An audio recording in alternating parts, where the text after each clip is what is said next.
your pretty ass, so when she came in the door, I just wanna chill, got a sack for us to roll. Married to the money, introduced her to my soul. Showed her how to whip and now she remixing for low. She my track queen, let her hit the bando. What's up, everybody?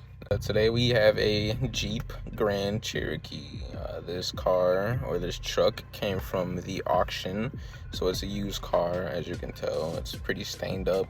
Seats are pretty stained, floor is pretty stained, so we have a pretty hefty job on our hands going forward.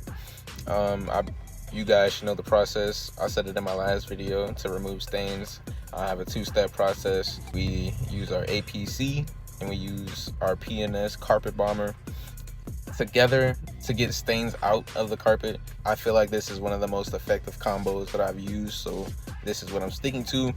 Even with this car, make sure that you do your dilutions right. Make sure that you are not spraying any of the upholstery when you are applying your APC. You don't want to stain any of the APC, or as I like to call it, you don't want to get the upholstery ashy, you know, when it starts to have that little white shade.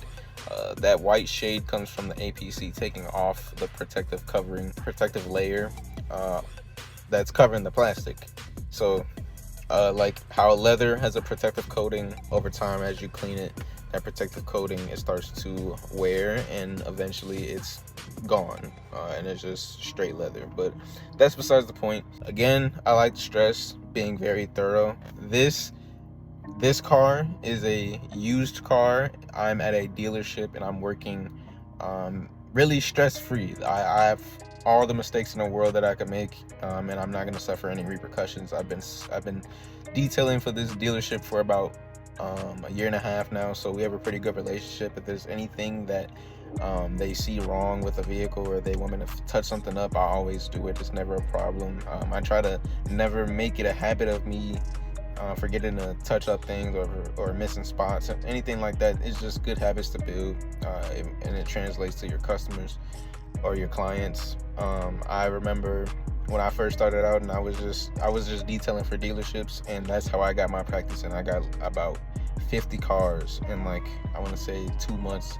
I was doing straight dirty clapped out interiors, and that's what got me that's what built my good habits that I carry over today to my actual clients that I travel to.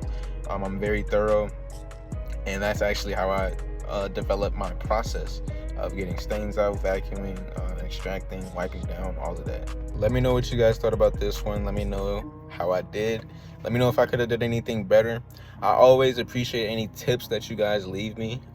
You know, I'm not perfect. I'm not the best detailer in the world, so I always appreciate when people reach out and they offer me advice or give me tips on certain things in certain areas, because again, I'm not an expert by any means. I've been detailing for 2 years. I've had my business for 2 years. I've learned as I've gone on. You know, it's all been trial and error. So any feedback, any advice, any tips that I do get, I will most certainly check those out. Like, comment, subscribe. Like I said, let me know if I could have done anything better. Please let me know, and I'll catch you in the next one. Peace.